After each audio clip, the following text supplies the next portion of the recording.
Hello, welcome to Conversations in Quarantine, another episode. I'm Corey Ellison, dramaturg, and today we have a very special guest, Missy West, who is our director of costumes. Is that correct?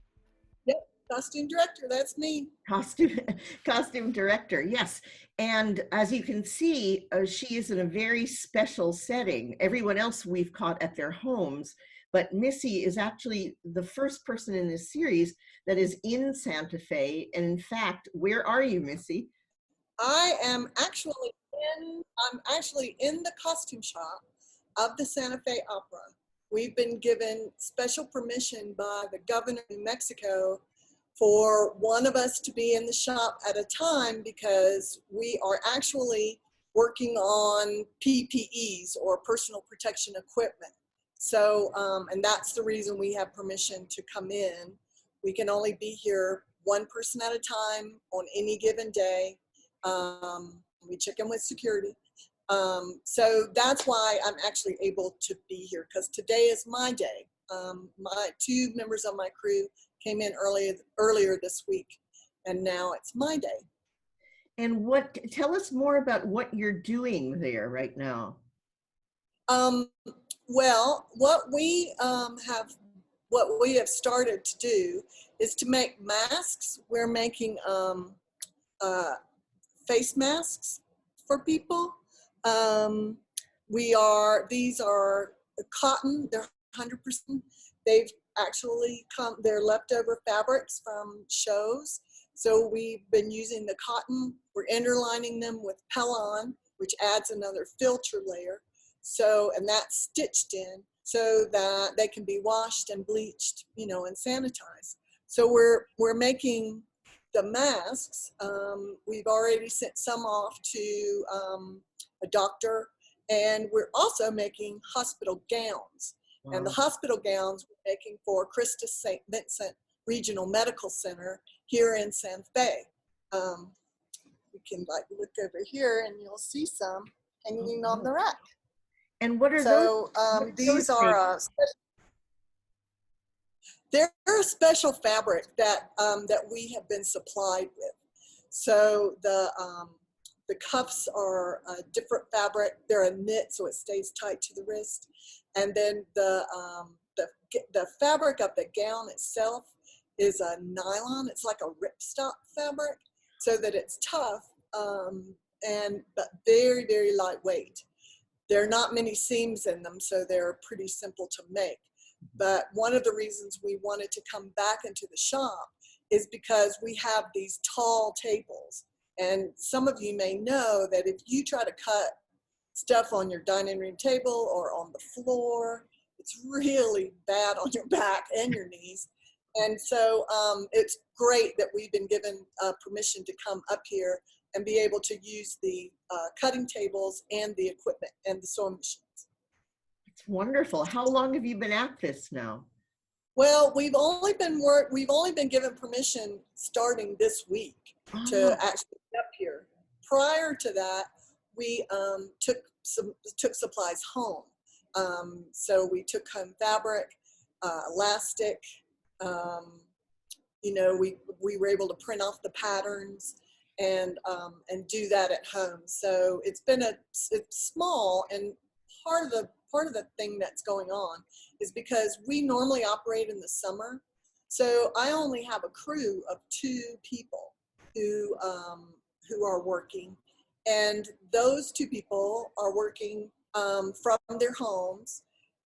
We do have some people here in town who have worked with us before and have volunteered to help make masks and hospital gowns. So Christy, my assistant, she's been making up kits of cut fabric to, fabric cut to pattern to be able to hand off to people. So we've gotten some volunteers to be able to do that. And some of the volunteers of the Santa Fe Opera are also working in their homes and helping to make these hospital gowns for the local hospital.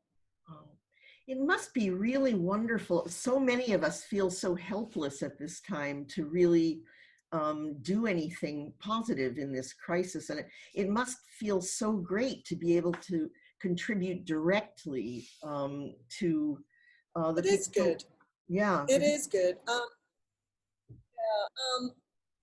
I, I think that well, I think that's part of being human, really, is being able to do something. You know, people like to be mentally stimulated, and this is something, because we do work a lot with our hands. This is something that we can do, and it's something that, on the whole, anybody that works in the shop is highly skilled anyway.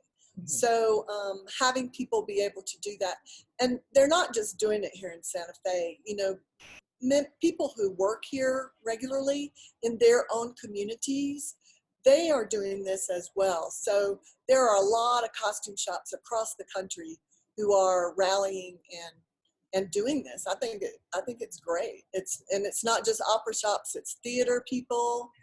You know, my shop manager is up in New York City, and she makes about 125 masks per week Wow. for local hospitals up there. I mean, it's quite incredible what a single person can produce.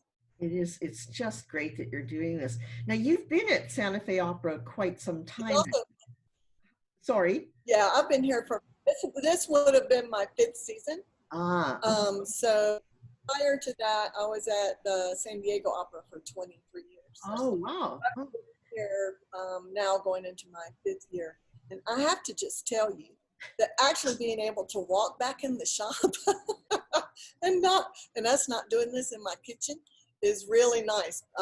It's, you know, because this is where we work and this is where we produce the art that we do. So it actually is, you know, not just being able to help make things that are helpful to people who are working in this really difficult situation, but just to be in this environment, to Yeah, see you're the one of fabric.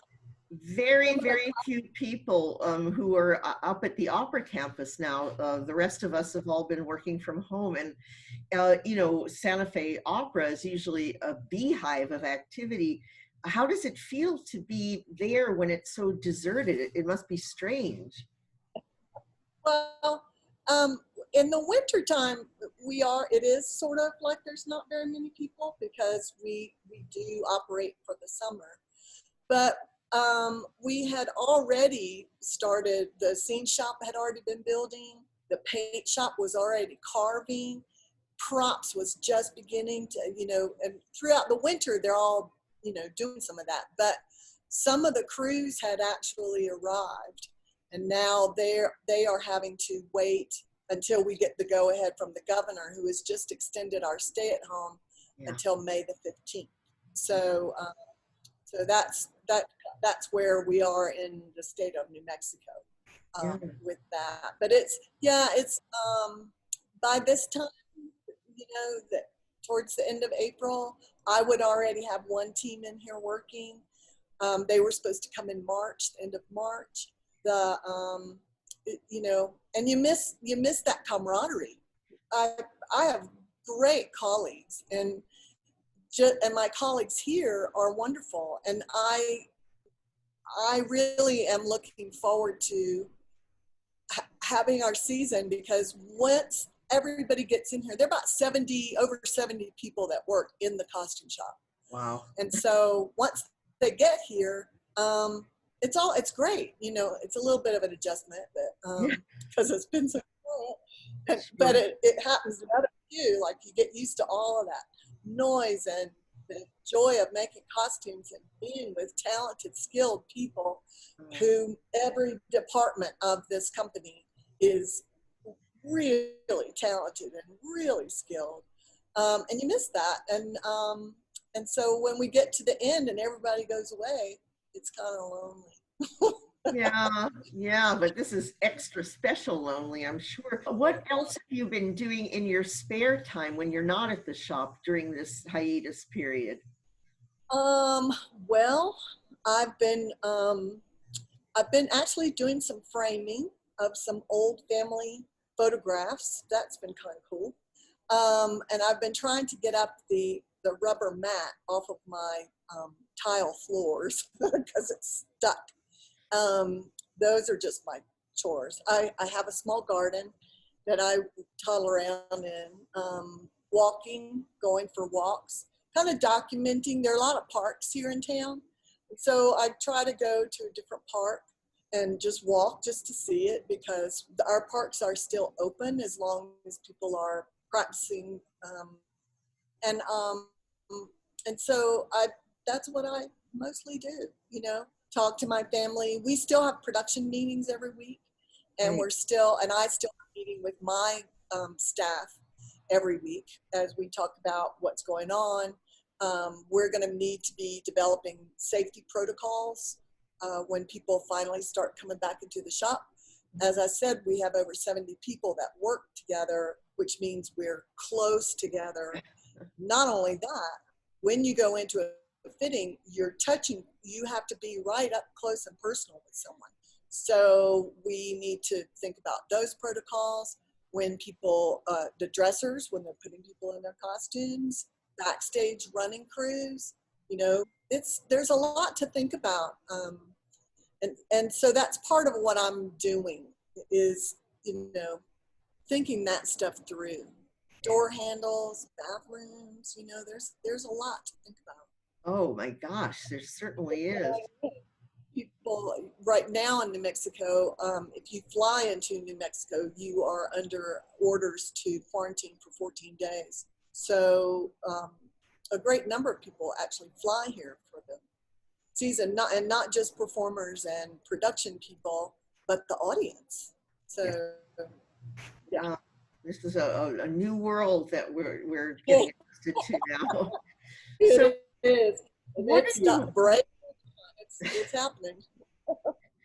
what are you most looking forward to getting back to once things normalize again? Oh, hugging people. I I miss being able to chat and laugh and work with people directly. I really do miss that, because I have a great team that works with me, and that's what we do. We work together, we laugh together, and you miss that when you don't have it.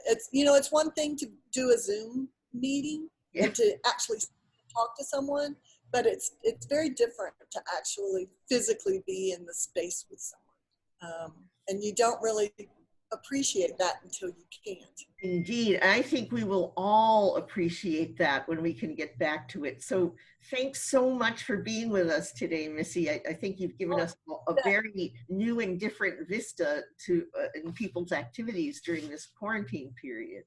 So Yeah. thanks so Well, much. Look forward to seeing you in 3D before too long. hey, yeah, truly. You take care of yourself. Stay well and stay away. Yeah, you too. Thanks so much.